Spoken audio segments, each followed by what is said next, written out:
आज की क्लास के लिए सब तैयार हैं? बिल्कुल सब रेडी है। क्लास नंबर कौन सी है आज? थर्ड क्लास है शायद, है ना? थर्ड क्लास है, क्लास नंबर थर्ड लिखिए। Class number third.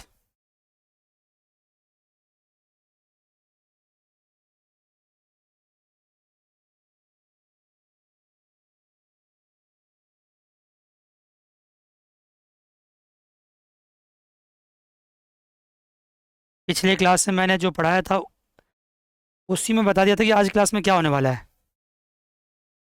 आज की क्लास में हम लोग income spending, Keynesian model discuss करेंगे शॉर्ट रन में, और प्राइस को कांस्टेंट रखेंगे। Hello dear student, this is Praveen Kumar Jha. Welcome to unique classes of right way. लिखिए जी बच्चे, क्लास नंबर थर्ड स्टार्ट कीजिए।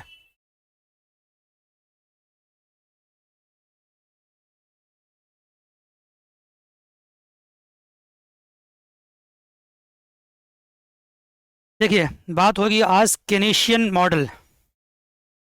देखिए, केनेशियन मॉडल पिछली क्लास में बात हुई थी, आज फिर से हल्का से रिपीट करता हूँ उसको।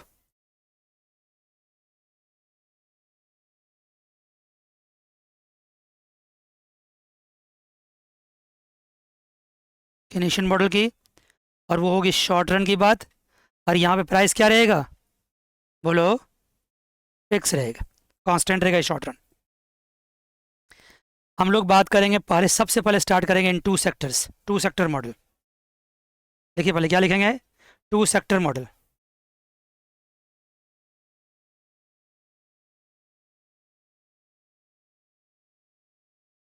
To sector model.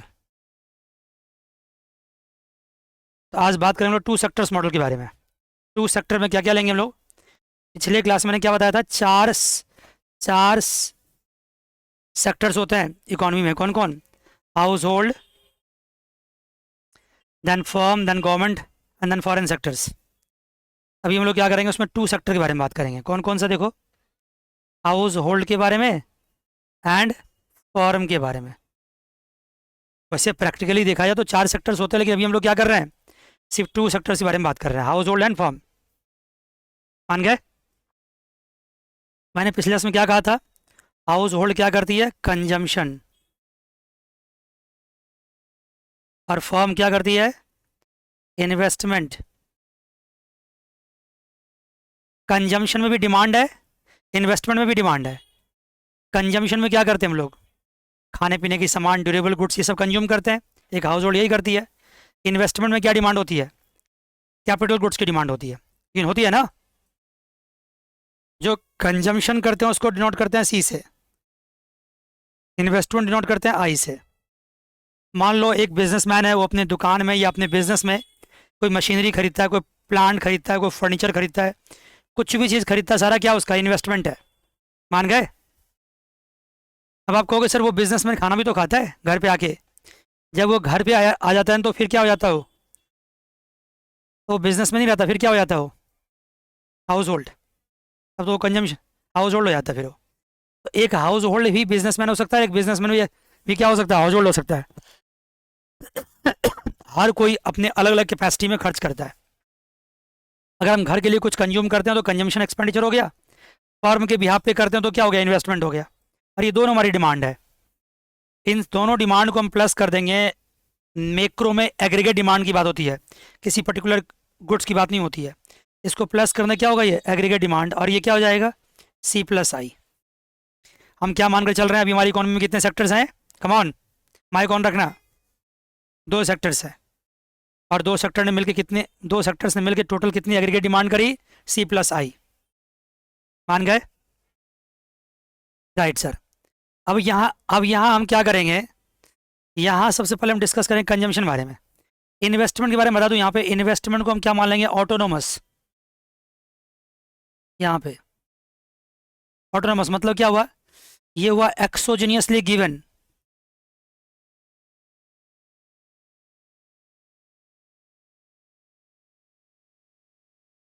एक्सोजेनियसली गिवन, इसको मान लेंगे ये गिवन है मुझे।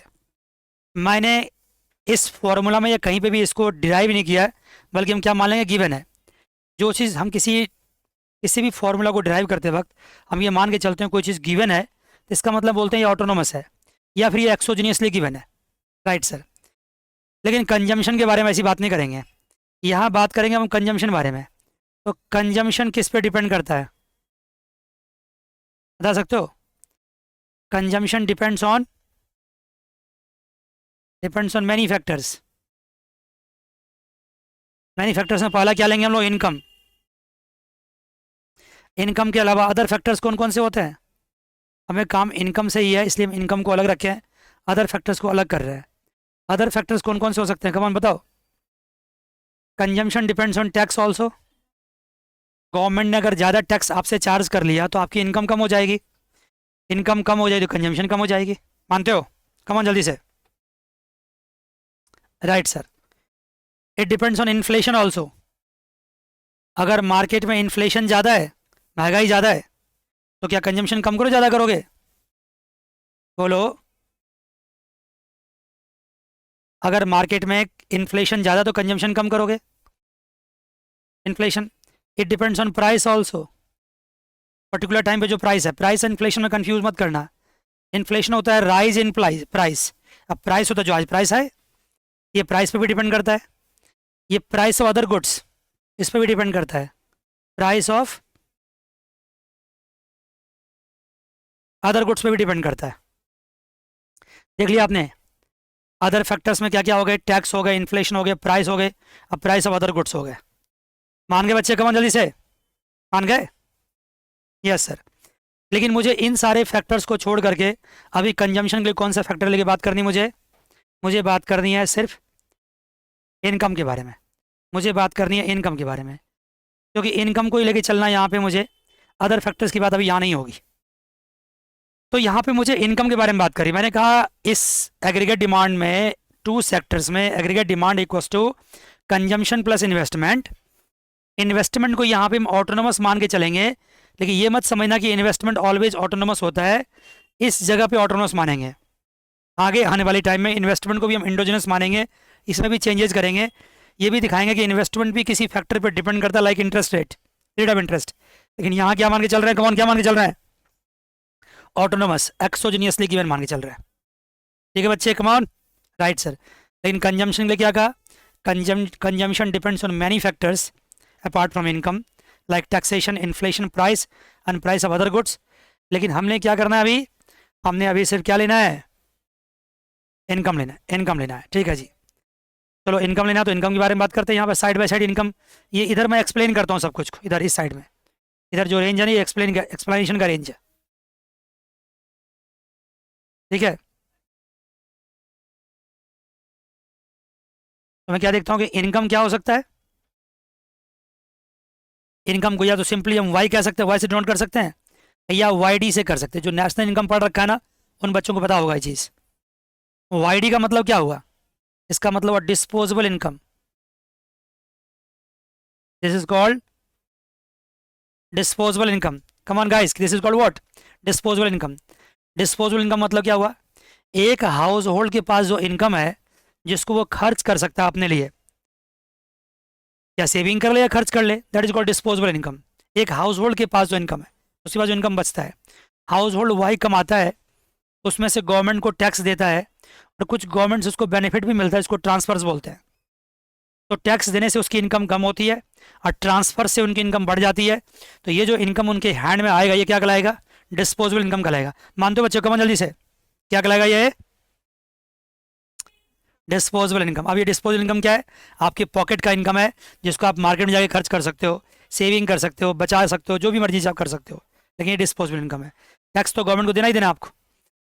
लेकिन अभी मैं यहाँ मान के क्या चलूँगा, यहाँ मान के चलूँगा कि वाई माइनस टैक्स क्या है, जीरो है, ट्रांसफर्स भी क्या है, जीरो है, तो ये वाई है, मतलब Y D equals to Y मान के चलूँगा। क्यों सर, क्योंकि मैं कौन से सेक्टर की बात कर रहा हूँ, अभी मैं टू सेक्टर्स की बात कर रहा हूँ। टू सेक्टर्स मतलब क्या हुआ, अभी सिर्फ हाउस होल्ड है और फर्म है, अभी तो गवर्नमेंट सेक्टर में लिया ही नहीं। लिया क्या बताओ, पिछले क्लास में क्या कहा था, कंजम्पशन, हाउस होल्ड है, फर्म है, एंड गवर्नमेंट सेक्टर है, एंड फॉरेन सेक्टर भी है। मैंने अभी सिर्फ 2 ही सेक्टर लिया है। जब गवर्नमेंट सेक्टर में लिया ही नहीं है तो फिर तुमसे कौन टैक्स चार्ज करेगा? कोई करेगा नहीं टैक्स चार्ज। कौन तुम्हें ट्रांसफर देगा? देगा ही नहीं कोई। तो इसका मतलब इस केस में क्या होगा? Y equals to Y D होगा। जो आपकी इनकम है वही वाई डी होगा। तो यहाँ पे डिस्पोजेबल इनकम के बदले क्या लिखेंगे हम? Y D. एक्चुअली जो कंजम्पशन होता है that is a function of Y D. लेकिन यहाँ क्या लिखेंगे बताओ? यहाँ क्या लिखेंगे? बट इन टू सेक्टर क्या लिखेंगे हम? बोलो। Consumption is the function of Y only. Y D लिखना बेकार की बात है। वाई डी तो हम तब लिखेंगे ना जब हमारे पास क्या हो?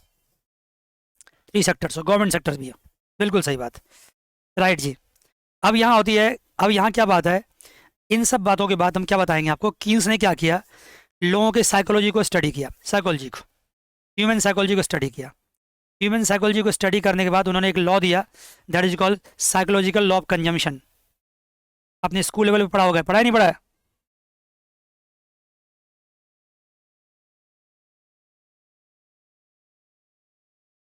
Psychological law of consumption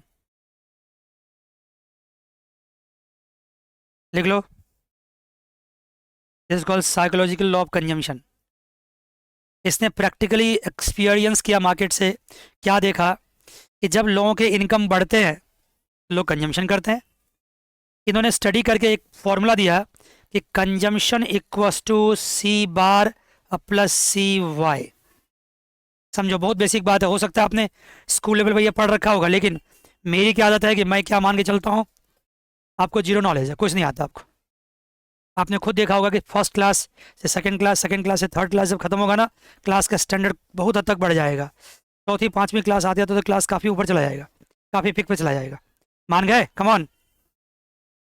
right sir. तो यहाँ सी क्या है? ये है टोटल कंजम्पशन। लिखते जाओ बच्चा, मेरी बात मानो।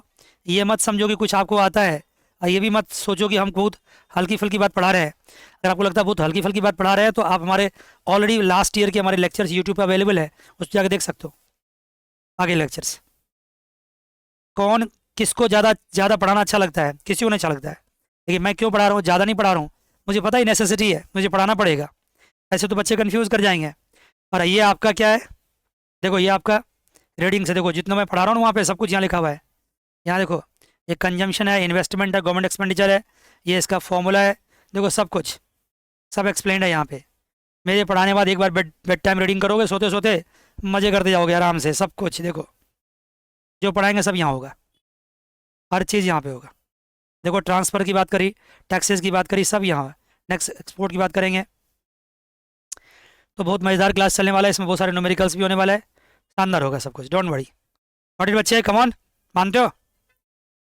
Right sir. एक इसी का रीडिंग्स आपको 53 मिनट 53 पेज का दिया हुआ है। मैंने कई बार का रीडिंग्स का इतना इंपॉर्टेंस है कि कई बच्चे अगर थॉरली मुझे नहीं भी पढ़ पाते हैं, अगर वो नोट्स भी पढ़ लेते हैं तो भी बहुत कुछ कर लेते हैं, लेकिन बहुत अच्छा तो नहीं करते हैं, काम चल जाता है उनका। लेकिन इको ऑनर्स में जो बच्चे पढ़ने आते हैं वो काम चलाने नहीं आते हैं, वो टॉप करने आते हैं। Total consumption. अब यहाँ पे सी बार क्या है? सी बार यहाँ पे ऑटोनोमस कंजम्पशन।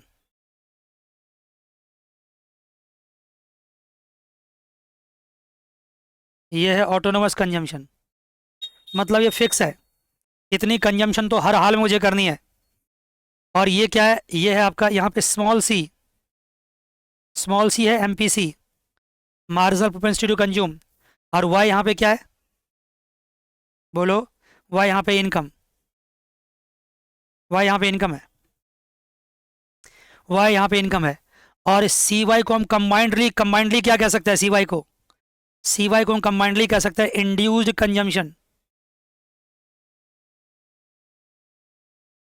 क्या कह सकते हैं बच्चे? बोलो, माइक ऑन करो। This called what? Induced consumption. क्यों this is called induce? Why क्यों इंड्यूज कहलाता है?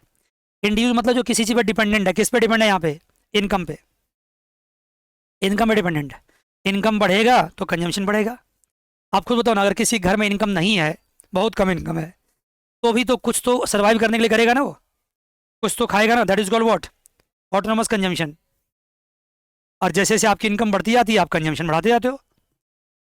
जो चीज़ आपका शौक था सारा शौक पूरा करते हो, सब कुछ घर में खरीदते जाते हो। That is called what? Induced consumption. Autonomous consumption को हम क्या कह सकते हैं? इसको इनकम इंडिपेंडेंट कंजम्पशन भी कह सकते हैं।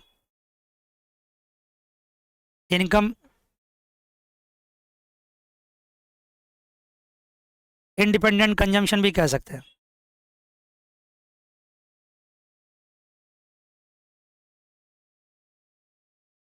इनकम इंडिपेंडेंट कंजम्पशन भी कह सकते हैं इसको। क्यों कह सकते हैं बताओ? कई लोग क्या सोचते हैं, इस फॉर्मूला को देख के मैं फिर से लिख देता हूँ फॉर्मूला यहाँ पे, C equals to C bar plus C Y है। कई लोग सोचते हैं कि सी बार क्या होता है।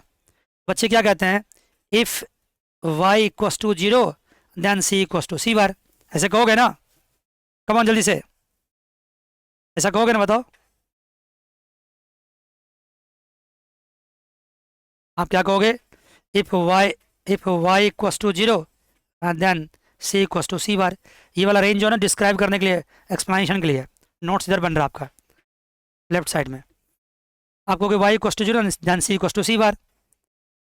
इसका मतलब सी को सी बार होने के लिए या सी बार होने के लिए वह इनकम क्या होना चाहिए? जीरो होना चाहिए ना? कमान जल्दी बताओ, इनकम जीरो होना चाहिए। लेकिन ऐसी बात नहीं है, ये रॉन्ग नोशन है, ये रॉन्ग थॉट प्रोसेस है, ये सही बात नहीं है। मैथमेटिकली ये करेक्ट दिख रहा है लेकिन थॉट प्रोसेस ये रॉन्ग है।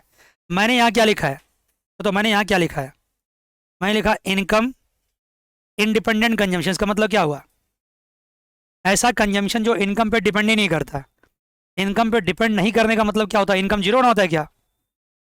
नहीं, इनकम पे डिपेंड नहीं होने का मतलब क्या होता है? कमल जल्दी से, क्या होता है? इनकम पे डिपेंड नहीं होने का मतलब जीरो होता है क्या? इनकम का होना, इनकम पे डिपेंड नहीं होने का मतलब होता है इनकम कुछ भी हो जाए फर्क नहीं पड़ता है, जीरो हो जाए, लाख 2 लाख हो जाए, 5 लाख 10 लाख हो जाए, फर्क नहीं पड़ता है। उस कंजम्पशन बोलते हैं ऑटोनोमस कंजम्पशन। मैं ये कहता हूँ, चाहे आपका घर हो या मुकेश अंबानी का घर हो, खाना तो वही खाते होंगे सब लोग ना? कम ऑन बोलो ना, माइक ऑन करो। खाना वही खाते होंगे। हो सकता है आप उससे ज़्यादा कुछ ज़्यादा ही अच्छा खाना खाते होंगे। हो सकता है उन लोग और भी सिंपल खाना खाते होंगे। ये खाना खाना तो हेल्थ पे भी डिपेंड करता है, क्यों जी? Right sir. तो ये जो खाना है वो इनकम से इंडिपेंडेंट है। इनकम आपके पास 10 लाख होगा, इसका मतलब सोने की रोटी नहीं खाओगे आप, चांदी रोटी नहीं खाओगे। रोटी रोटी होता है सबके लिए, ठीक है जी। इसलिए इस इनकम को बोलते हैं इनकम इंडिपेंडेंट ऑफ कंजम्पशन। ये कभी मत समझना जिसकी इनकम जीरो है उस वक्त जो कंजम्पशन करता है उसको हम ऑटोनोमस कहते हैं ना, ऐसी बात नहीं है। इनकम अगर 10 लाख है तो क्या करेगा? फिर वही खाएगा। इसलिए इसको this is called what? Income independent consumption. मैं बार बार बोल रहा हूँ ये टेक्निकल बात है, कहीं आपको कोई फंसा सकता है। कोई टीचर पूछ देगा ऑटोनोमस मतलब क्या होता है, आप कहोगे सर जब किसी की इनकम जीरो हो जाती है उस वक्त भी जो कंज्यूम करता है उसको ऑटोनोमस कंजम्पशन बोलते हैं। आपने मैथमेटिकली करेक्ट बोल दिया लेकिन आपने टोटली इनकरेक्ट बोला। जो इसकी फिलॉसफी थी, जो इसकी थॉट प्रोसेस है, जो इसका समझ है, उसको आपने क्या किया? नेस्त नाबूद कर दिया, बर्बाद कर दिया आपने। इसका मतलब है कि सर ये इनकम इंडिपेंडेंट कंजम्पशन है, इनकम कुछ भी हो जाए इतनी कंजम्पशन तुम्हें करनी ही पड़ेगी। This is called what? Autonomous consumption. मान गए बच्चे? कमान कमान जी। ओह यस सर, मान गए। एक बार बताओ, आपको क्या लगता है मैं इतनी छोटी छोटी बातों को इतनी गंभीरता से बताता हूँ, ये मैं गलत करता हूँ सही करता हूँ? कमान माइक ऑन करो। सही वक्त है बोलने का, बताइए। सही करते हैं। क्यों सही करते हैं? मेरा एनर्जी बर्बाद नहीं होता, मुझे चीखना पड़ता है, इतना बोलना पड़ता है, टाइम लगता है। तो सर क्या हुआ? लगता है तो लगता है, इसी को टीचिंग तो बोलते हैं। यही तो डिफरेंस क्रिएट करता है क्लासेस के अंदर। मान गए ना? मान गए सर। Yes sir.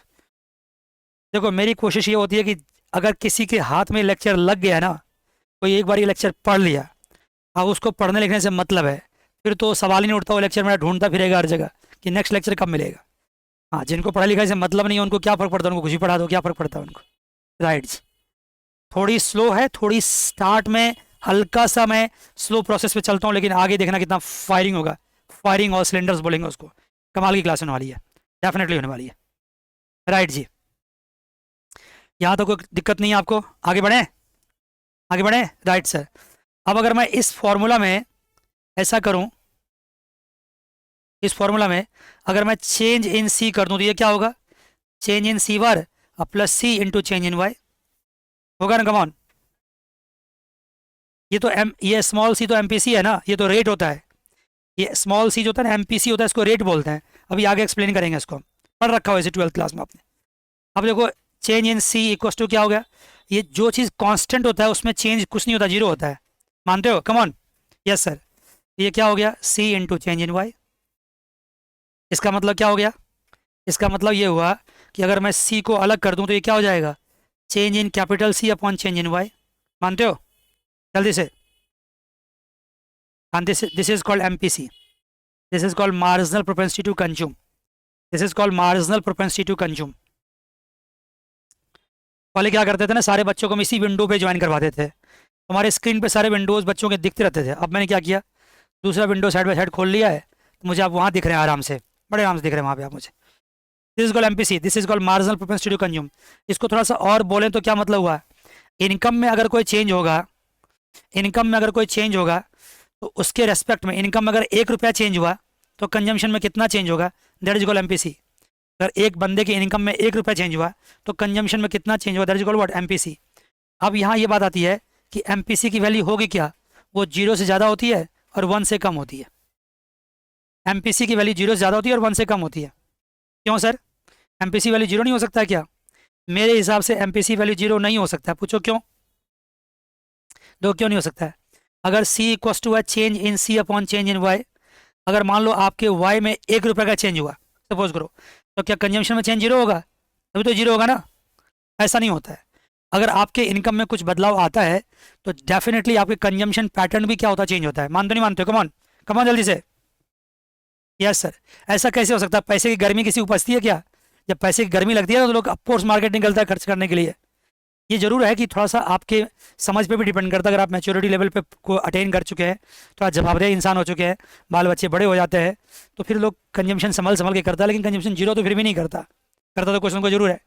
आप यंग ब्लड है, बिल्कुल नई नई नौकरियां लगी है, आप बचपन से बिल्कुल फ्रस्ट्रेटेड है, आपको लगता है बड़ी गाड़ी खरीदनी है, ये करना वो करना, मजे करना है, यहाँ घूमना वहाँ घूमना, तो शुरू शुरू में आप में शौक को पूरा करने के लिए ना कंजम्पशन क्या करते हैं, बताओ क्या करते हैं? कमान क्या करते हैं? ज़्यादा करते हैं। शुरू शुरू में ज़्यादा होती है।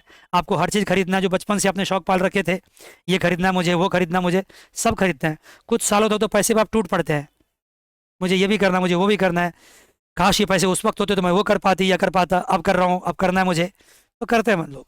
लेकिन कितने साल करोगे, 2 4 4 साल 5 साल करोगे, उसके बाद क्या होगा, मन भर जाता है लोगों का। एक ही घर कितनी बार खरीदोगे, एक ही गाड़ी कितनी बार खरीदोगे, एक ही फ्रिज कितनी बार खरीदोगे, तो वो सारे कंजम्पशन क्या होता है, रुक जाते हैं लोगों की। इसलिए शुरू शुरू में एमपीसी ज़्यादा होता है, बाद में कम होने लगता है। लेकिन अगर आपका इनकम में कुछ बदलाव हुआ है तो कंजम्पशन में बदलाव 0 होगा, ये पॉसिबल नहीं है। इसलिए एमपीसी 0 मैं नहीं मानता। अगर मान लो एमपीसी को मैं 1 मान लूँ, सी इक्वस टू 1 मान लूँ, इसका मतलब हुआ कि change in C upon change in Y. अगर वाई में इनकम इनकम में 1 रुपया चेंज हुआ है तो कंजम्पशन में 1 रुपया चेंज हुआ है। ऐसा हो सकता है बताओ? जितना हमें इनकम कमाएंगे सारा कंज्यूम कर लेंगे? ये भी साइकोलॉजी नहीं है लोगों की, ये बेसिकली बेस्ड ऑन साइकोलॉजी है।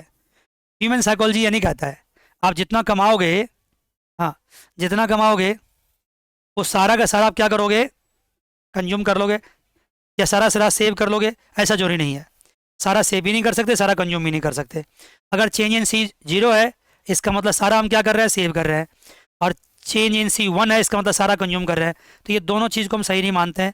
इसका मतलब प्रैक्टिकल लाइफ में साइकोलॉजिकली ह्यूमन बिहेवियर को स्टडी करके एमपीसी वैल्यू क्या होती है, मोर देन 0 और लेस देन 1। कमन गाइस, मानते हो? राइट सर, ये हो सकता है, एमपीसी वैल्यू ये हो सकता है। राइट। अगर मैं इसको अभी तक जितनी बातें मैंने बताई है ये सब क्या था, अलजेब्रिक प्रेजेंटेशन था। जितनी मैं बताई मैं ये सब क्या था, अलजेब्रिक प्रेजेंटेशन। क्या था ये, अलजेब्रिक प्रेजेंटेशन। अब मैं क्या कर रहा हूँ यहाँ पे, ग्राफिकल प्रेजेंटेशन लिखो।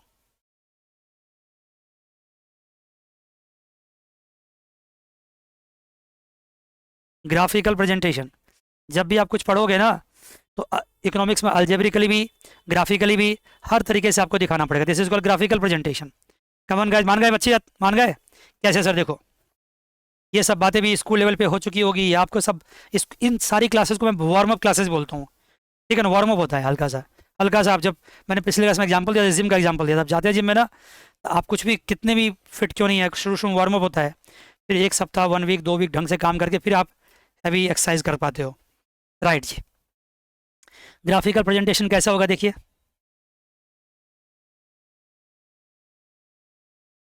मेरे पास ऐप है तो मैं ऐप का इस्तेमाल कर लेता हूँ, मतलब ये है तो, पर टूल है कोई तो।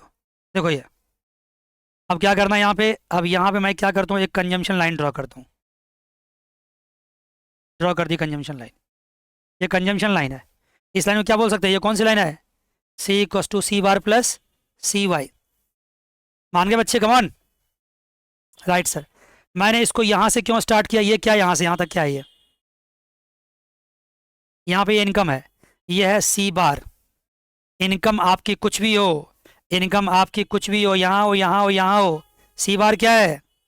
कमान, सी बार क्या है? फिक्स है। सी बार फिक्स है। इनकम कहीं भी है, सी बार फिक्स है। जिसका ऑटोनोमस कंजम्पशन। ठीक है जी, ये वाला पोर्शन। और जब इस के बाद इनकम बढ़ता है तो फिर क्या होता है? ये कौन सा इनकम है, ये कौन सा कंजम्पशन है? ये वाला सी वाई, ये इंड्यूस्ड है। क्या है ये? Induced consumption. जैसे जैसे इनकम बढ़ेगा, जैसे जैसे इनकम बढ़ रहा है, देखो ये कंजम्पशन बढ़ रहा है, देखो बढ़ रहा है, देखो जैसे इनकम बढ़ रहा है कंजम्पशन बढ़ रहा है। ये लाइन क्या दिखाता है? ये दिखाता है टोटल कंजम्पशन लाइन। ये कंजम्पशन है।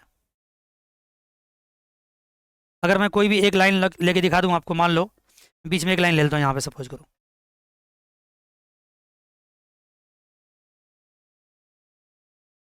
इसमें क्या दिख रहा है आपको? इसमें दो पोर्शन है। एक मान लो ये ब्लू दिखाता हूँ मैं। बताओ बताओ, कमन बताओ, ये क्या चाहिए? कौन सा कंजम्पशन है ब्लू वाला? ये सी बार, ये ऑटोनोमस है। कौन सा? ये ऑटोनोमस है। मानते हैं? कौन सा कंजम्पशन है? ऑटोनोमस है। और दूसरा मैं लेता हूँ ग्रीन। ये क्या? बताओ कमान जी, ये क्या है?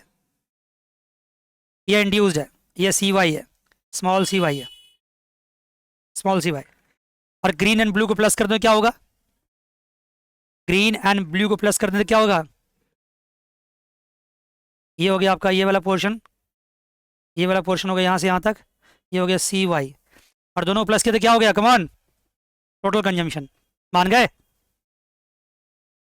सी बार प्लस सी बार टोटल कंजम्पशन हो गया। अब मान लो किसी बंदे का इनकम क्या होता है? इनकम मान लो चेंज हो जाता है, यहाँ आ जाता है। इनकम अगर चेंज हो गया, इनकम के चेंज होने से दो क्या हो गया? अब सी बार तो फिर भी वही है, लेकिन सी वाई क्या हो गया? चेंज हो गया। देखो ना, ये ग्रीन वाला पोर्शन क्या हो गया? चेंज हो गया। ब्लू वाला पोर्शन तो वही का वही है, ब्लू पोर्शन तो वही का वही है।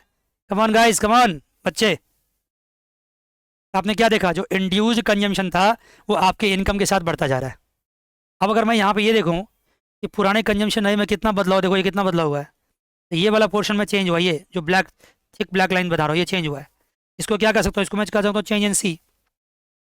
और ये थिक ब्लैक लाइन नीचे क्या, ये कहता हूँ चेंज इन वाई। मानते हो? कम ऑन, ये क्या है? ये चेंज इन वाई और ये चेंज इन सी है। अब ये जो आपका ट्रायंगल बन गया यहाँ पे, ये ट्रायंगल बन गया है, देखो येलो लाइन्स दिखा रहा हूँ, ये ट्रायंगल दिख रहा है। इस ट्रायंगल का स्लोप निकालो तो स्लोप क्या होगा? बताओ, समझाने के लिए बता रहा हूँ। यहाँ पे स्लोप क्या होगा? स्लोप ऑफ द, लिखने के लिए बोल रहा हूँ, येलो ट्रायंगल। एग्जाम मत लिखना इसे। क्या होगा? तो change in C upon change in Y होगा ना, देखो परपेंडिकुलर अपॉन बेस होता है ना। ये चेंज इन सी है और ये चेंज इन क्या है? वाई है। और change in C upon change in Y को मैंने पहले क्या बोल रखा है? बोलो क्या बोल रखा है? एमपीसी बोल रखा है। इसका मतलब है यही एमपीसी हुआ ना? Yes sir. इसका मतलब क्या हो गया? ये जो दिख रहा है यहाँ पे, मैं कोई दिखा दूँ आपको क्या, कैसे? हाईलाइटर कोई नया लेता हूँ मैं। क्या ले लूँ मैं? चलो ये ले लेता हूँ। अगर मैं इसको दिखा दूँ यहाँ पे, देखो ये देखो, ये यही स्लोप है ना? कमान, ये स्लोप है ना?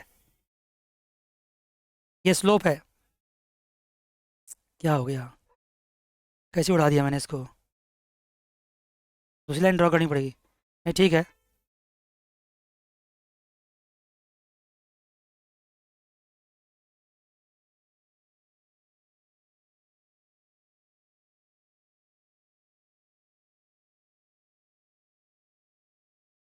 ठीक है जी, यही है ना?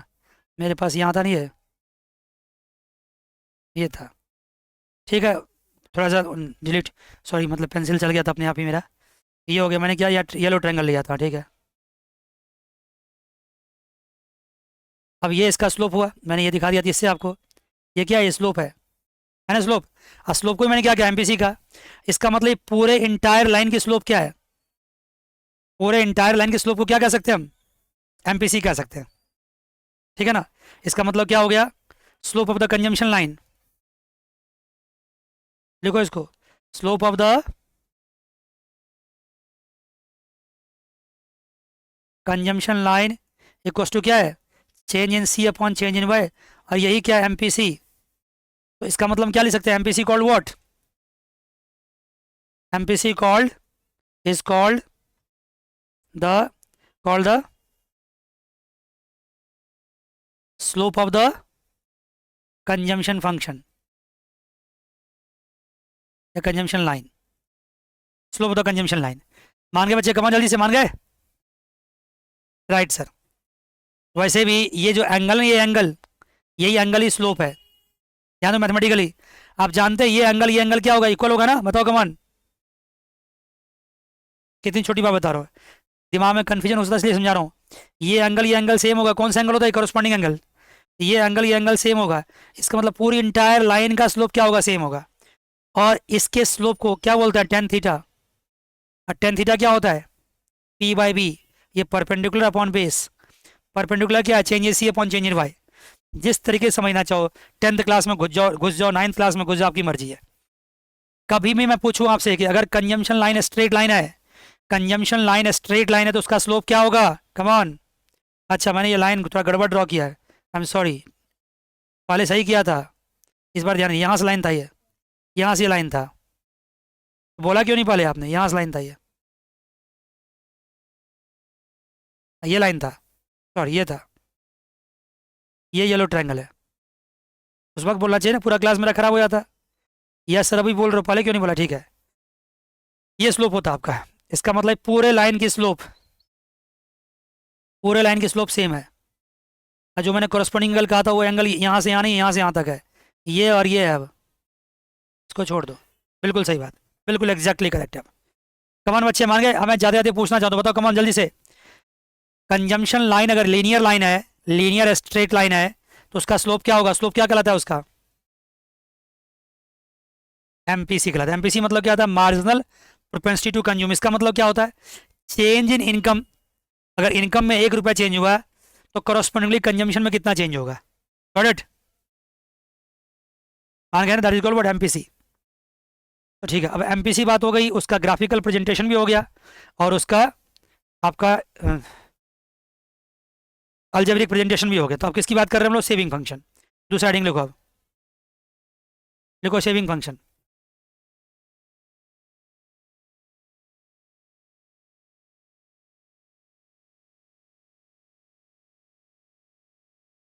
सेविंग फंक्शन, कंजम्पशन समझ गए तो सेविंग समझना आसान है। आप जो भी इनकम कमाते हैं, वाई क्या करते हैं उसको? या तो मार्केट में कंज्यूम कर लेते हैं या सेव कर लेते हैं। मानते हैं? Come on. जो भी इनकम कमाते हैं, या तो कंज्यूम या सेव। थोड़ा टाइम बचाऊंगा यहाँ पे, कुछ टाइम बर्बाद हुआ है अभी फालतू डायग्राम ड्रॉ कर में यहाँ पे। ठीक है, तो अब मैं एक चीज़ बताना चाहूँ आपको, मुझे सेविंग चाहिए, सेविंग को अलग कर दो तो क्या होगा? वाई माइनस क्या हो जाएगा? Y minus C. Y minus सी क्या है? सी क्या लिखा था? C bar plus C Y. कमान बोलो ना। Yes sir. अब वाई इक्वस टू क्या? वाई माइनस सी बार, अब माइनस वॉट? C Y. मान गए जल्दी से? बोलो सर। Yes sir. अगर मैं इसको ऐसे कर दूं, माइनस सी बार को इधर रख लूं, अब प्लस वाई करूं, अब फिर माइनस सी वाई करूं, ठीक है? ये कमान, ये माइनस सी बार हो गया, और मैं क्या करूं? यहाँ पे प्लस वाई रखूं, अब ब्रैकेट में क्या कर दूं? 1 माइनस सी। कर सकता हूँ? बताओ देखो। और बढ़िया से क्या लिख सकता हूँ इसको? Minus C bar plus 1 minus C into Y. अगर करस्पॉन्डिंगली मैं कंजम्पशन फंक्शन लिखूं, कंजम्पशन फंक्शन लिखूं, तो क्या होगा? सी बार प्लस सी वाई होता है ना, देखो। और अगर मैं यहाँ पे सेविंग फंक्शन लिखा, तो ये सेविंग एंड कंजम्पशन में करस्पॉन्डिंगली क्या रिलेशन देखो। अगर यहाँ पे इफ इनकम जीरो है, if Y equals to what? Mathematically Y equals to zero, तो सी इक्वस टू क्या? सी बार है। Y equals to zero, C equals to C bar है ना मैथमेटिकली। वैसे मैं बता चुका हूँ कि सी बार इनकम इंडिपेंडेंट होता है, लेकिन अगर यहाँ वाई इक्वस टू जीरो, तो C equals to C bar है ना। और यहाँ देखो, if Y equals to zero, then S equals to क्या है? Minus C bar. कुछ संबंध लग रहा है इसमें, रिलेशन? कुछ खिचड़ी पकड़ी है? आप देखो क्या खिचड़ी पक रही है। अगर इनकम जीरो है, उस वक्त जो बंदा कंज्यूम करेगा, वो क्या हो जाएगा? उसका डिस सेविंग, कर्ज हो जाएगा, कर्ज, लाइबिलिटी हो जाएगा।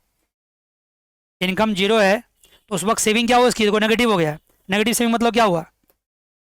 किसी न किसी उधार ले आया हो, कम ऑन, मानते हो?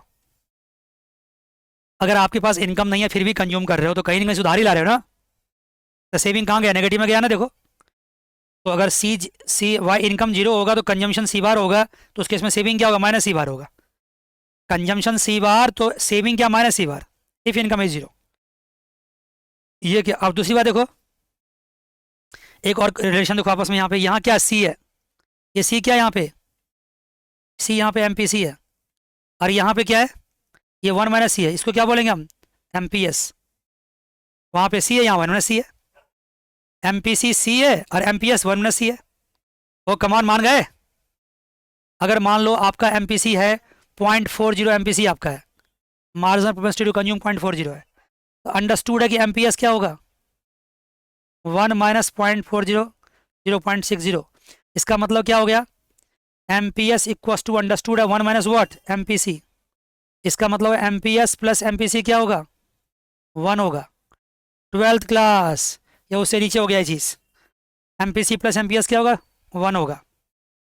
आपके पास 1 रुपये की इनकम है, समझाने के लिए इधर जा रहा हूँ मैं, 1 रुपये की इनकम है, या तो आपने उसको कंज्यूम कर लिया होगा, एमपीसी हो गया, या आपने उसको सेव कर लिया होगा तो एमपीएस हो गया, लाइक दैट।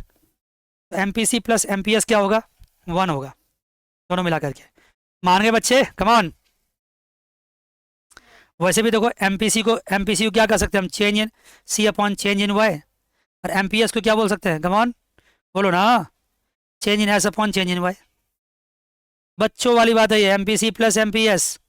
कहोगे सर मजाक बना दिया आपने तो। सही में यार, सर इतना भरोसा नहीं है आपको मेरे पर कि हम लोग जानते होंगे ये चीज़। मुझे भरोसा तो नहीं है, मैं कितने साल से पढ़ा हूं, मैं कैसे कैसे अनोखे अनोखे बच्चे देखे हैं, मुझे बिल्कुल भरोसा नहीं है। मैं सब कुछ पढ़ाऊंगा। Change in Y upon change in Y क्या हो गया ये बताओ, 1 हो गया, 1 हो गया सर। मैं कल्प्रिट तभी होऊंगा, जो दोषी तभी होऊंगा, जब मैं ये सिंपल सिंपल बातें करके निकल जाऊं। नहीं, अभी बहुत गंभीर बातें होगी, सीरियस बातें, बहुत खतरनाक खतरनाक बातें करने वाला हूँ। आपको समझ नहीं आता आप देख लीजिए, मेरे पिछले साल के लेक्चर्स भी उपलब्ध है और रीडिंग्स भी आपके पास उपलब्ध है। सब बातें अच्छी अच्छी बातें होने वाली है, बहुत खतरनाक बातें होने वाली है। और अगर सेकेंड सेमेस्टर में आपने मैक्रो इकोनॉमिक्स को पैरालाइज कर लिया तो समझ लो सेमेस्टर थर्ड भी पैरालाइज हो गया आपका, फोर्थ भी हो गया डेफिनेटली।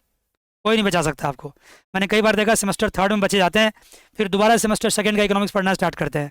पता नहीं जूनियर्स के थ्रू या कॉलेज के टीचर्स थ्रू या बच्चा ने आपस में भी एक परसेप्शन बना लिया कि इको है, आसान है, हो जाएगा, थियोरेटिकल है।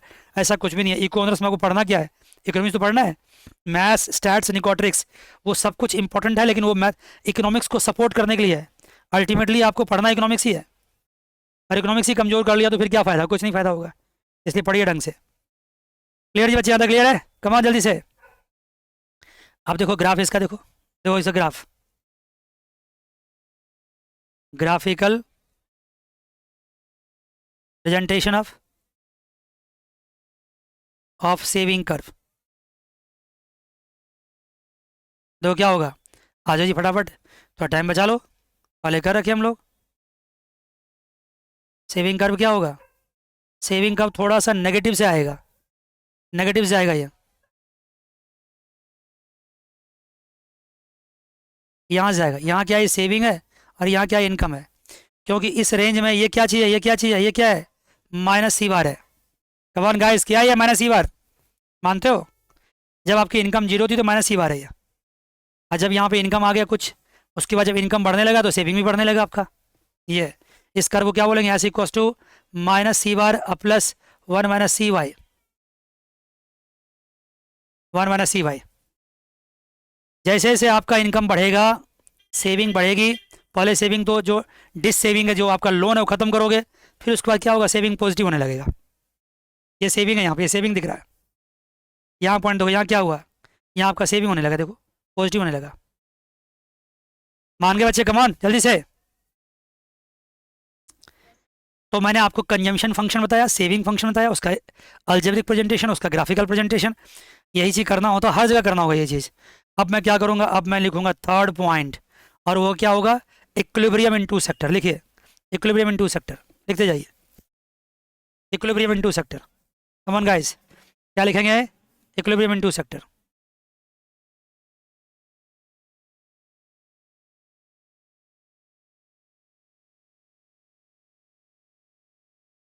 इक्विलिब्रियम इन टू सेक्टर, मान गए? टू सेक्टर्स में इक्विलिब्रियम कैसे होगा? देखिए इक्विलिब्रियम पॉइंट क्या होता है, सिंपल समझो, अगर सिंपली समझो तो जहां पे सप्लाई इक्वल्स टू डिमांड हो, that is called equilibrium point. मानते हो? यहाँ कौन सप्लाई होगी? Aggregate supply. यहाँ क्या होगी? Aggregate demand. एग्रीगेट सप्लाई को यहाँ क्या बोलेंगे हम लोग? ये समझाने वाली एरिया है। एग्रीगेट सप्लाई क्या बोलता है? एग्रीगेट सप्लाई को एग्रीगेट आउटपुट भी बोलते हैं। एग्रीगेट डिमांड ही है। एग्रीगेट आउटपुट के अलावा इसको इनकम भी बोलते हैं, ये एग्रीगेट डिमांड है।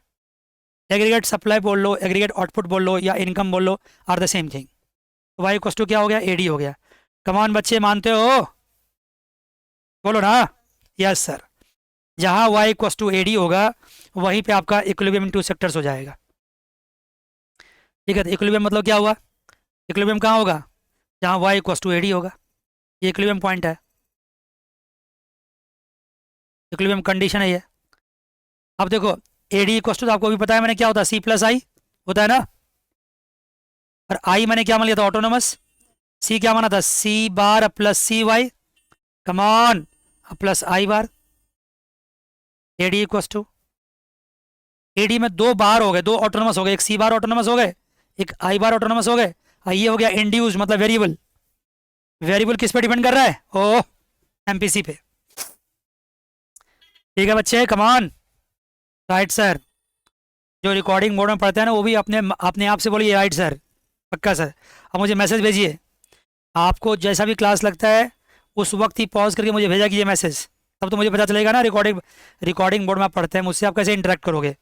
एक तरीका है, वहीं वीडियो पॉज करो, वहीं में मुझे मैसेज कर दो कि सर आपने इस पेज पे इस क्लास में यहाँ ये पढ़ाया है, या मुझे ये चीज़ अच्छा लगा है, या मुझे बुरा लगा है, या आपने सही किया है, या आपने गलत किया, वड़ेवा जो बोलना, जो इमोशन शेयर करना हो आपको, आप शेयर कर सकते हैं। ठीक है जी, ये एक इंटरेक्शन का तरीका हमारा होगा आपके साथ रिकॉर्डेड मोड पे। ठीक है बच्चा। एडी इक्वस टू क्या हो गया?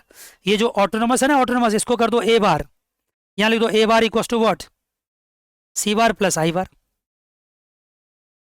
दोनों के लिए मैंने एक ही टर्म इस्तेमाल कर लिया। A bar equals to C bar plus I bar. मान गए बच्चे? कमान जल्दी से। और यहाँ क्या लिखें? सी वाई। यहाँ क्या लिखें? सी वाई। एग्रीगेट डिमांड देखो मैंने कैसे कर दिया। अब at equilibrium point, equilibrium point पे क्या होगा? y equals to A D. हम क्या कर सकते हैं? y equals to A bar plus C Y कर सकते हैं, कमॉन। अब और क्या कर सकते हैं? y minus C Y equals to A bar. और क्या कर सकते हैं? y कॉमन ले सकते हैं, one minus C equals to A bar. और क्या कर सकते हैं? y equals to one upon one minus C into A bar. Come on बच्चे, कमान, मान गए? Yes sir. तो सर ये क्या हुआ फिर? क्या है अल्टीमेटली? इसका मतलब ये हुआ, ध्यान दो इस पे, इसका मतलब ये हुआ कि अगर देखा जाए ए बार में अगर हम इतना से मल्टीप्लाई कर दें तो किसके बराबर हो जाएगा? इनकम के बराबर। अगर ए बार में वन अपॉन वन माइनस सी से मल्टीप्लाई करें तो वो इनकम के बराबर हो जाएगा। मान गए जी? मान गए सर। इसको बोलते हैं मल्टीप्लायर, क्योंकि ए बार में इतना मल्टीप्लाई करने से हमारा इतना इनकम हो रहा है, दिस कॉल्ड मल्टीप्लायर। नहीं समझ में आए तो यहाँ समझो, change in Y equal to क्या होगा? One upon one minus C into change in A bar. अब ये समझो कि ए बार जो है ना, वो चेंज इन ए बार किसकी वजह से हो सकता है? ए बार था क्या? ए बार था सी बार एंड आई बार, था ना? तो चेंज इन सी बार या चेंज इन ए आई बार। मानते हो? कमान बच्चे, कमान। Yes sir. ए बार जब सी बार एंड आई बार था तो ए बार में चेंज होगा तो किसकी वजह से हो सकता है? या तो सी बार में चेंज की वजह से या आई बार में चेंज की वजह से। अभी इसको छोड़ दो, अभी इसकी बात मत करो, बात किसकी करो? चेंज इन आई बार। अगर मैं यहाँ ऐसा कर दूं कि चेंज इन वाई कर दूं, ये क्या हो गया? One upon one minus C into change in A bar हुआ। अब देखो ए बार में अगर चेंज होगा तो हमारे इनकम में कितना चेंज होगा? कमॉन। अगर मान लो ए बार मैं चेंज करता हूँ 100 रुपया, इनकम में चेंज हो रहा है 500 रुपया। बताओ क्यों हो रहा है ऐसा? यहाँ पे मल्टीप्लायर इफेक्ट है। इसका मतलब इसकी वैल्यू कितनी आ गई? कमॉन गाइस, कितनी वैल्यू आ गई इसकी? इसकी वैल्यू 5 आ गई। 5 आ गई। इसका मतलब 100 रुपीज़ अगर हम इन्वेस्टमेंट करते हैं या ए बार में चेंज करते हैं तो हमारा इनकम देखो 500 से बढ़ जाता है। किस इफेक्ट से? मल्टीप्लायर इफेक्ट से। अभी तो पूरी गवर्नमेंट क्या कोशिश करती है कि हमारे कंट्री में क्या हो, फॉरेन डायरेक्ट इन्वेस्टमेंट्स हो, लोग ज़्यादा से ज़्यादा इन्वेस्टमेंट करें, क्योंकि जितना इन्वेस्टमेंट होगा उससे कई गुना ज़्यादा क्या होगा, इनकम में चेंज होगा, आउटपुट में चेंज होगा, with the help of multiplier effect. मान गए बात को? कमान जल्दी से मान गए। जैसे मान लो मैं बताऊं आपको कि change in Y equals to 1/1 - c into change in I bar कर दूं। यहाँ पे मैंने क्या किया, आई बार मान लिया, आई बार कर दूं। और यहाँ मैं करता हूँ 500, यहाँ करता हूँ मैं 5, यहाँ करता हूँ मैं 100। इसका मतलब ये जो आया 5, ये क्या आया, ये आया मल्टीप्लायर। लेकिन सिर्फ मल्टीप्लायर लिखने से बात नहीं बनेगी। ये कौन सा मल्टीप्लायर हुआ? ये मल्टीप्लायर किसकी वजह से हुआ? चेंज इन इन्वेस्टमेंट की वजह से ना। किसकी वजह से हुआ? इसका नाम होगा इन्वेस्टमेंट मल्टीप्लायर। क्या होगा ये? कम ऑन, क्या होगा ये? Investment multiplier. This is called investment multiplier, this is called investment multiplier. तो क्या सर इन्वेस्टमेंट मल्टीप्लायर के अलावा और भी मल्टीप्लायर हो सकता है? हो सकता है। ट्रांसफर्स मल्टीप्लायर, या फिर tax multiplier, government expenditure multiplier. Sir तो कहाँ बताया आपने? अभी अभी नहीं बताएंगे, क्योंकि वो सब तब होगा जब क्या होगा, हमारे पास मोर देन 2 सेक्टर्स होगा। अभी तो 2 सेक्टर्स ही आपके पास चल रहा है, तो वो सब कैसे आएगा? मान गए? कम ऑन, राइट सर मान गए। तो अगर मैं कहूँ आपको कि यहाँ मल्टीप्लायर जो है, मैं लिखूँ कहीं पे, अगर मल्टीप्लायर अलग से लिखूँ, मल्टीप्लायर वैल्यू 1/1 - c है, बता सकते हो मल्टीप्लायर किस पे डिपेंड करता है? Multiplier depends on MPC. कैसे डिपेंड कर रहा है बताओ? If MPC is more than multiplier is what? Multiplier is also more. कैसे बताओ? दो कैसे? मान लो मैं क्या करता हूँ, एमपीसी को 1 - 0.5 ले लेता हूँ, तो क्या हो जाएगा बताओ? 1 - 0.5 तो ये हो जाएगा 2। मानते हो? अगर मैं एमपीसी को 1 - 0.9 ले लिया तो ये क्या हो गया? 1/0.10। ये क्या हो गया बताओ? 10 हो जाएगा। दिख रहा है आपको? आपने क्या देखा? एमपीसी 0.5 था, एमपीसी 0.5 था तो ये 2 था, मल्टीप्लायर 2 था। एमपीसी 0.9 हुआ तो मल्टीप्लायर क्या हुआ? 10 हुआ। इसका मतलब एमपीसी के बढ़ने से मल्टीप्लायर बढ़ रहा है कि नहीं बढ़ रहा है? एमपीसी के बढ़ने से मल्टीप्लायर बढ़ रहा है। क्यों सर, क्यों बढ़ रहा है? मार्जिनल प्रोपेंसिटी टू कंज्यूम का मतलब क्या होता है? ज़्यादा कंजम्पशन करना ना। ओह, मार्जिनल प्रोपेंसिटी टू कंज्यूम मतलब ज़्यादा कंजम्पशन करना। ज़्यादा कंजम्पशन मतलब ज़्यादा डिमांड होना, होगा ना बताओ? ज़्यादा कंजम्पशन, ज़्यादा डिमांड तो ज़्यादा प्रोडक्शन, होगा नहीं होगा बताओ? ओह, मैं लिख दो ना, देखो, अगर एमपीसी ज़्यादा है तो इसका मतलब कंजम्पशन क्या है? ज़्यादा है। कंजम्पशन ज़्यादा तो क्या है? एग्रीगेट डिमांड ज़्यादा है। एग्रीगेट डिमांड ज़्यादा तो वाई ज़्यादा, कमान वाई ज़्यादा, होगा ना? इसका मतलब एमपीसी भी हमारे इनकम को प्रभावित करता है। अगर आप चाहते हो कि आपके मार्केट में इनकम बढ़े, प्रोडक्शन ज़्यादा हो, तो कैसे ज़्यादा होगा? आपको कंज्यूम भी करना पड़ेगा, खर्च भी करना पड़ेगा। आपने क्या देखा पेंडेमिक के समय में क्या हुआ था, अगर आपको याद हो तो? आप छोटे होंगे, हो सकता है याद नहीं भी हो, या इतना छोटे नहीं होंगे, याद होगा शायद। लोगों ने क्या किया था? सिर्फ मेडिसिन पे खर्च करते थे, हल्का फुल्का खाने पीने पे। लोगों ने बाहर निकलना छोड़ दिया था, लोगों ने ब्रांडेड कपड़े खरीदने छोड़ दिए थे, लोग पैसे बचाने लगे थे, सेविंग मोड पे आ गए थे लोग। तो क्या हो गया उससे? कंजम्पशन कम हुआ, डिमांड कम हुआ, इनकम कम हो गया, प्रोडक्शन कम हो गई, अनएम्प्लॉयमेंट बढ़ गया, पूरा मार्केट नीचे चला गया, पूरा सब कुछ बंद। तो फिर क्या करना पड़ा गवर्नमेंट को? गवर्नमेंट को मार्केट में पैसे पंप करने पड़े। लोग तो पैसे खर्च करने को तैयार था ही नहीं, तो गवर्नमेंट ने फिस्कल पॉलिसी लगाया, पैसे मार्केट में पंप किया। पहले गवर्नमेंट ने पैसे खर्च किए, फिर मार्केट स्टार्ट हुआ, डिमांड बढ़ी, लोग इनकम बढ़े, फिर पेंडेमिक का माहौल भी थोड़ा ठीक ठाक हो गया, फिर मार्केट चल पड़ा। इसलिए याद रखना, अगर एमपीसी ज़्यादा होगा तो इनकम भी ज़्यादा होगा, मल्टीप्लायर इफेक्ट भी ज़्यादा होगा। मान गए बच्चे? कमॉन, मान गए ना? हाँ, मल्टीप्लायर जो है, जिसको 1/1 - c कहते हैं, हम इसको अल्फा से भी डिनोट करते हैं। किससे डिनोट करते हैं? अल्फा से। किससे डिनोट करते हैं इसको? अल्फा से। मान गए? मान गए सर? किससे डिनोट करते हैं? अल्फा से। अगर मान लो चेंज इन, सुनो, एमपीसी सॉरी मल्टीप्लायर का मतलब ये है, इन्वेस्टमेंट मल्टीप्लाई लिख देता हूँ यहाँ पे, इन्वेस्टमेंट मल्टीप्लाई लिखो। इसका मतलब होता है change in income divide by change in investment. Investment के चेंज होने से इनकम में कितना चेंज हो रहा है। अगर इन्वेस्टमेंट में 1 रुपये का बदलाव आया, इन्वेस्टमेंट में 1 रुपये का चेंज हुआ, तो इन्वेस्टमेंट में कितना चेंज हुआ। जैसे मान लो मैं ऐसा कहता हूँ, इन्वेस्टमेंट में 1 रुपया चेंज हुआ, तो इनकम में 2 रुपया चेंज हुआ, तो इन्वेस्टमेंट मल्टीप्लाई कितना? 2 हो गया ना? तो हुआ कि नहीं हुआ? अगर मैं कहूँ कि चेंज इन इनकम लिखो, कितना लिखोगे? क्या लिखोगे? 2 इंटू चेंज इन आई लिखोगे ना? Come on, 2 into change in I. मानते हो? मतलब ये जो मल्टीप्लायर है, अब multiply change in investment equal to income आया। अब बताओ, अगर आप चाहते हो मल्टीप्लायर की वैल्यू बढ़े, if you want what, want to change in what, you want to increase in the value of what, in the value of multiplier, बोलो ना, increase the value of multiplier. अगर आप वैल्यू ऑफ मल्टीप्लायर बढ़ाना चाहते हो तो क्या करना पड़ेगा? वैल्यू ऑफ मल्टीप्लायर बढ़ाना चाहते हो तो क्या करना पड़ेगा? मल्टीप्लायर को अल्फा बोलते हैं, उसको 1/1/(1) बोलते हैं। तो सीधी सी बात है, अल्फा को बढ़ाने के लिए क्या बढ़ाना पड़ेगा? सी को बढ़ाना पड़ेगा।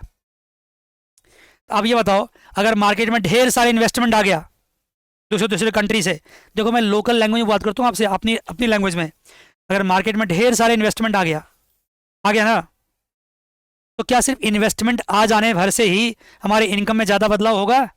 नहीं होगा। इन्वेस्टमेंट को सपोर्ट करेगा कौन? सपोर्ट करेगा मल्टीप्लायर। अब मल्टीप्लायर की वैल्यू किस पे डिपेंड करती है? कंजम्पशन पे। हिंदुस्तान में दुनिया भर के लोग इन्वेस्टमेंट करना क्यों चाहते हैं? बताओ क्यों चाहते हैं? क्योंकि यहाँ मिडिल क्लास की पॉपुलेशन क्या बहुत ज़्यादा है। मिडिल क्लास का मतलब क्या होता है? कंजम्पशन ज़्यादा है, मल्टीप्लायर इफेक्ट ज़्यादा यहाँ पे है। तो बाहर के कंट्री के लोग अगर यहाँ इन्वेस्टमेंट करेंगे, तो अगर 1 रुपये का इन्वेस्टमेंट करेंगे तो 5 रुपये कमा लेंगे, कि मल्टीप्लायर इफेक्ट क्या होगा यहाँ पे? ज़्यादा होगा। मान गए?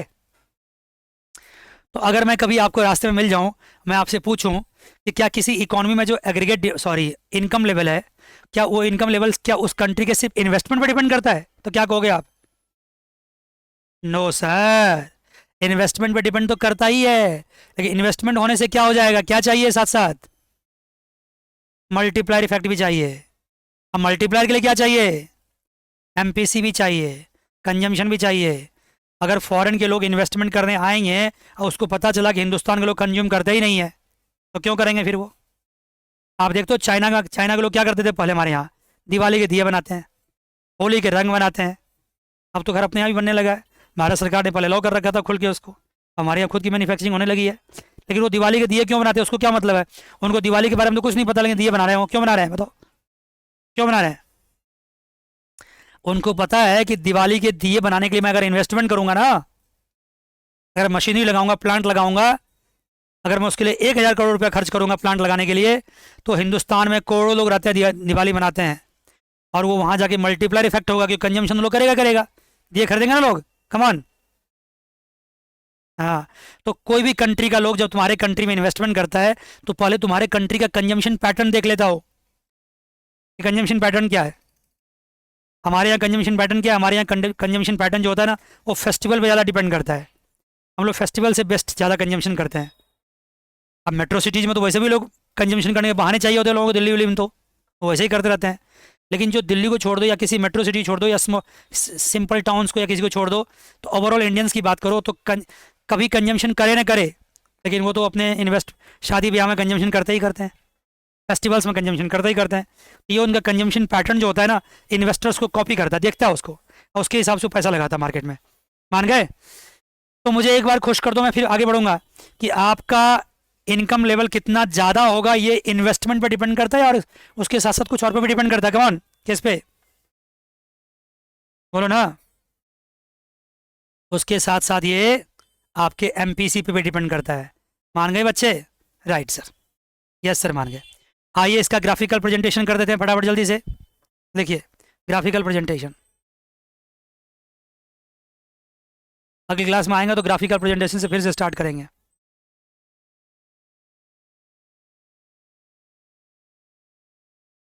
इक्विलिब्रियम पॉइंट का ग्राफिकल प्रेजेंटेशन हो रहा है।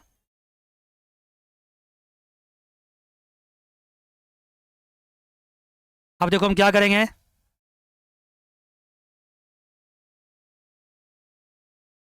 इस पॉइंट से अगली क्लास फिर से स्टार्ट करेंगे हम। मान लो एक लाइन मैं लेता हूँ यहाँ पे, कंजम्पशन लाइन, ये सी लिया, ये क्या होगा, सी बार प्लस सी वाई। एक लिया मैंने aggregate demand line, aggregate demand line क्या हुआ, ए बार प्लस सी वाई। यहाँ भी सी वाई, यहाँ भी सी वाई है, यहाँ सी बार है, यहाँ पे ए बार है, दोनों में क्या डिफरेंस है, सी बार में ओनली सी बार है, ए बार में क्या है, आई बार भी है। हाँ, ये पॉइंट क्या है, ये बार तो, ये तो सी बार है, और ये क्या है, ये आई बार है, और यहाँ से यहाँ तक ये क्या है, सी बार प्लस आई बार है। मान गए बच्चे, कमॉन। ओ यस सर, मैं कहूँ कि ये ब्लू क्या है, ओ सर आई बार है, ये ग्रीन क्या है, ओ सी बार है, और ये कौन सा कलर है मुझे पता नहीं, पर्पल है क्या है, लाइट पर्पल ही, हाँ ये क्या है, सी बार प्लस आई बार है। मान गए, कमॉन, राइट सर। अगर यहाँ पे क्या दिखेगा, दिखेगा आपका, यहाँ पे दिखेगा आपका इनकम, यहाँ क्या, यहाँ दिखेगा aggregate demand oblique consumption, aggregate demand का लाइन भी है, कंजम्पशन लाइन भी है। ठीक है जी, कमान जल्दी से, मान गए बात को यहाँ तक, राइट से मान गए। मुझे क्या करना होगा, बीच में एक लाइन और ड्रॉ करना होगा। चलो ये लाइन तो ड्रॉ कर लिया ना, ठीक है। अब मैं एक और लाइन जी बताता हूँ, एक ग्राफ और देखो, बाद में मिक्स करूंगा उसको। एक ग्राफ और देखो, एक ग्राफ में और ड्रॉ करूंगा, और यहाँ पे मैं एक लाइन लूंगा,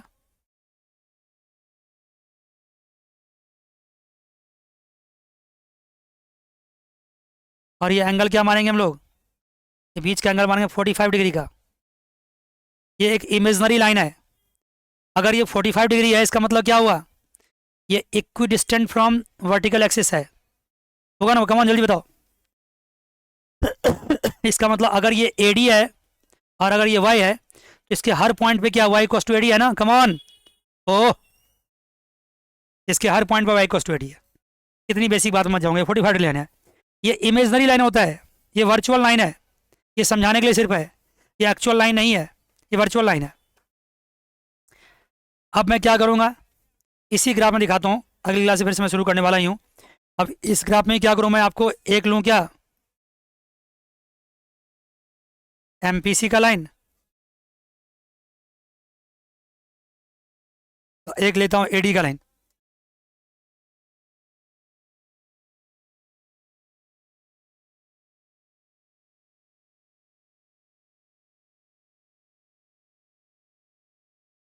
राइट जी, ये क्या लाइन है, ये तो है, मैं इसको ये ब्लू लाइन्स दिखाता हूँ इसको, ये तो है इमेजनरी लाइन, और यहाँ क्या है, Y इक्वल टू AD है, मानते हो, राइट सर। और ये जो मैं दिखा रहा हूँ आपको रेड लाइन से, ये रेड लाइन क्या है, ये रेड लाइन ज़्यादा दिखा रहा हूँ, डार्क हो जाता है ज़्यादा।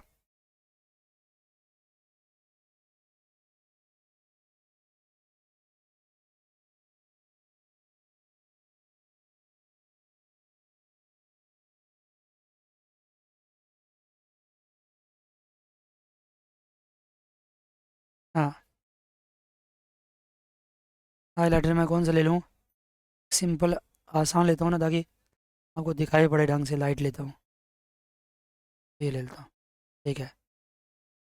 अब देखो, इसको मैं हाईलाइट कर दूँ इससे, ये क्या दिखाई देगा आपको, ये क्या लाइन है, कम ऑन, क्या है ये है AD कर्व, AD कर्व क्या, A बार प्लस CY। और दूसरा हाईलाइट लेता हूँ, येलो ले लेता हूँ, ये कौन सी लाइन है,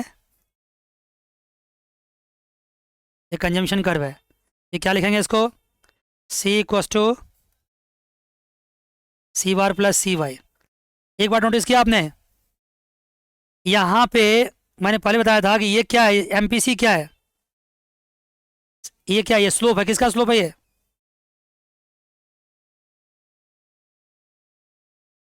किसका स्लोप है, कम ऑन। एमपीसी क्या है, स्लोप है, किसका स्लोप है ये, बोलो। एमपीसी स्लोप है, कंजम्पशन लाइन की स्लोप है। MPC is the slope of consumption line. और ये सी किसका स्लोप है, बोलो, एग्रीगेट डिमांड लाइन। दोनों का स्लोप सी है, इसका भी स्लोप सी है, इसका भी स्लोप सी है। इसका दोनों लाइन क्या है, पैरेलल है ना।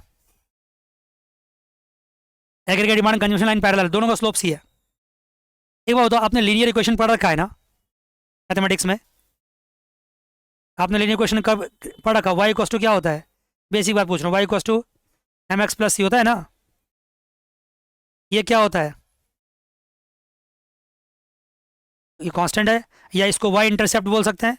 और ये यहाँ एम एक्स में एक्स क्या होता है यहाँ पे, सॉरी एक्स तो जो है, ये एम क्या होता है, एम एम स्लोप होता है, स्लोप होता है। तो वही बात हो, यहाँ सी क्या हो, स्लोप हो गया। ये तो लीनियर लाइन है ना, स्लोप हो गया ये, मान गए, कमान, राइट। तो मैं लिख दूँ यहाँ पे slope of aggregate demand curve क्या होगा, एमपीसी होगा। और स्लोप ऑफ कंजम्पशन लाइन क्या होगा, कमान जल्दी से, सी होगा। वो भी सी, स्मॉल सी होगा। इसका मतलब क्या हो गया, कंजम्पशन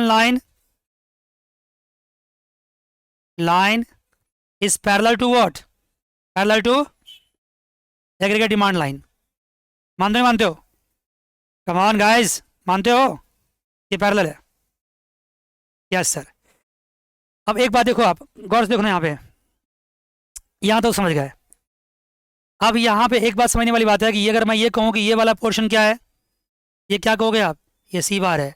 और कहूँ ये वाला पोर्शन क्या, क्या कहोगे, आई बार है। और टोटल में आगे क्या है, सी बार प्लस आई बार है। Clear, clear sir. अब यहाँ पे ये है कि y equals to A D कहाँ पे है, बताओ y equals to A D कहाँ पे होगा। इमेजनरी लाइन जो ब्लू लाइन दिख रहा है आपको, ब्लू लाइन, उस पर तो हर जगह y equals to A D है, लेकिन ये वर्चुअल लाइन है। मुझे वर्चुअल लाइन से y equals to A D नहीं निकालना है, मुझे एक्चुअल लाइन से निकालना है। एक्चुअल लाइन कौन सा है, ये वाला लाइन है। तो जहाँ पे एक लाइन इसको क्रॉस कर रहा है, इसको कहाँ क्रॉस कर रहा है, इस पॉइंट पे क्रॉस कर रहा है। कहाँ क्रॉस कर रहा है, यहाँ पे, इस पॉइंट पे। इस पॉइंट पे भी क्या होगा, मतलब क्या होगा यहाँ पे भी, y equals to A D. जो y equals to A D का इमेजनरी लाइन जो है, वो हमारे एग्रीगेट डिमांड के एक्चुअल लाइन को जहां पे कट करेगा, वहां क्या होगा, y equals to A D होगा ना, come on, y equals to A D होगा। अगर मैं यहाँ पे इसको वर्टिकली नीचे ड्रॉ करूँ, मैं यहाँ इसको ऊपर ले जाऊँ, तो इस पॉइंट पे क्या y equals to A D है। लेकिन अगर मैं इस लाइन से नीचे बात करूँ, मालूम सपोज करूँ मैं यहाँ बात करता हूँ, यहाँ देखो, यहाँ क्या दिख रहा है आपको, यहाँ दिख रहा है कि एग्रीगेट डिमांड ऊपर है और इनकम लेवल नीचे दिख रहा है। देखो ये क्या दिखेगा, ये दिखेगा एक्सेस डिमांड। क्या दिखेगा बताओ,